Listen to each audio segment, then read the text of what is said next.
earth move for you? Could six otherwise tame-looking words that make up an equally tame phrase ever have much innuendo packed into them?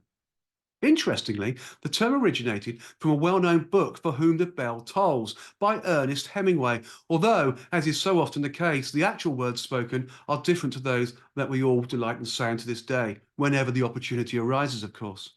In the book, Hemingway's leading gentleman is in conversation with his good lady love and inquires of her, "But did thee feel the earth move?"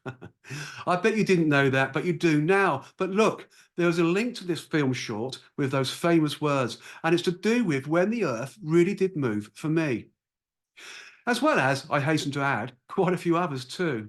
It happened whilst I was in Mexico in 2021, enjoying myself as I often did in Acapulco, in this case, the Bay of Acapulco. Mexico is a country I've got to know really well over the last few years or so. After all, I did live in Mexico City for 2 years and grew to love the city and Mexico with its fine cultures and way of life that is simple, with quite literally no rules. It isn't one that immediately comes to the tip of most people's tongue either whenever they're asked which place in the world they would rather and most like to go to and visit.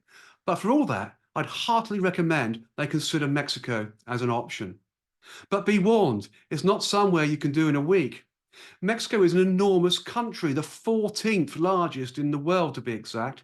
The UK, by way of contrast and comparison, is the 80th.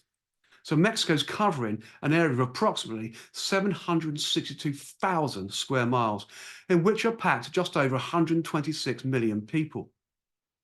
So it's not only a big country, it's also a busy one. But look, what a place to visit.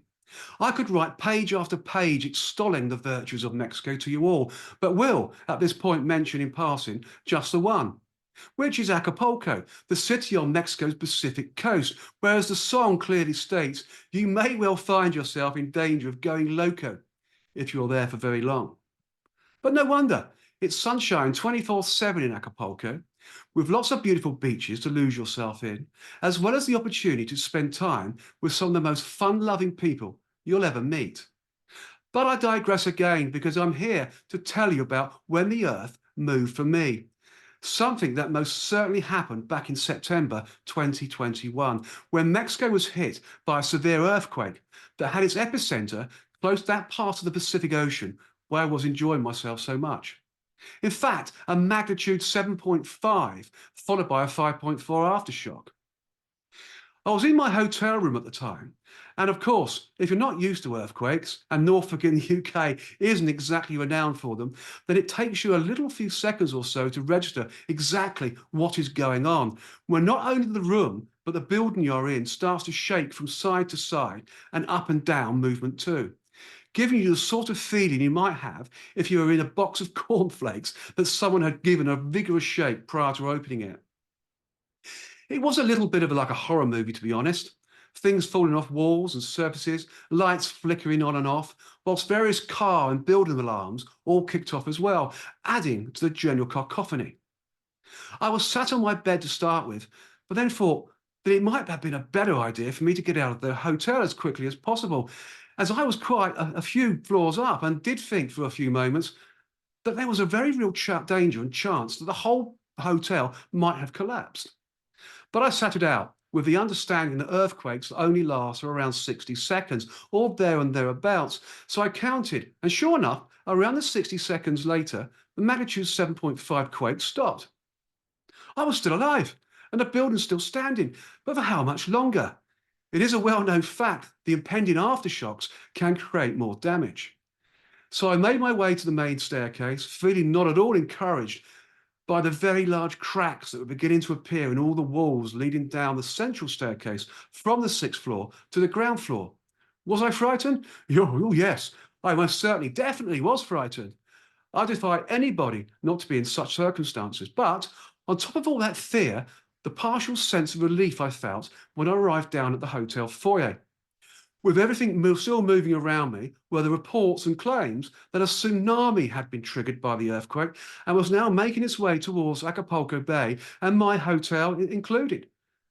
So, stay put and risk being drowned, or head up the upper floors to escape the waters, but then also run the risk of being inside the building when, as I was sure it would, collapse to the ground. Hobson's choice, quite literally.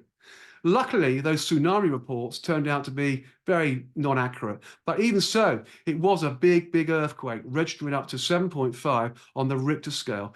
That main quake then being followed by a series of smaller ones, the actual aftershock registering 5.4. But there were many other quakes going on around in a circle too, inland and out at sea, many registering between 3.0 and 4.5 in magnitude. I was able to drive back to Mexico City the next day amidst sights that you might more readily have associated with Hollywood or an actual theatre of war. There was debris everywhere.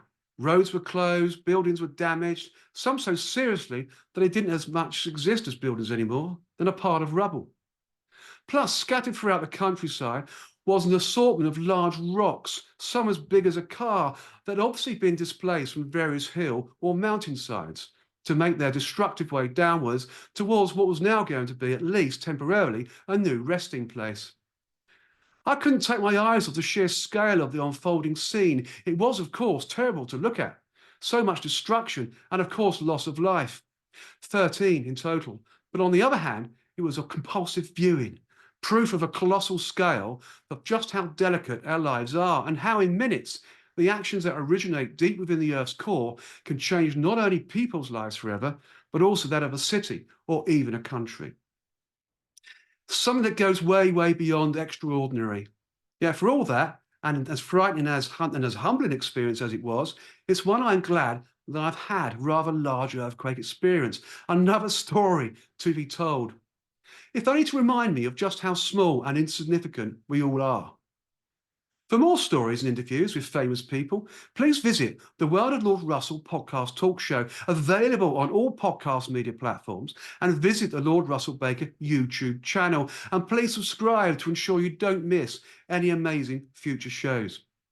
I look forward to seeing you all on the inside.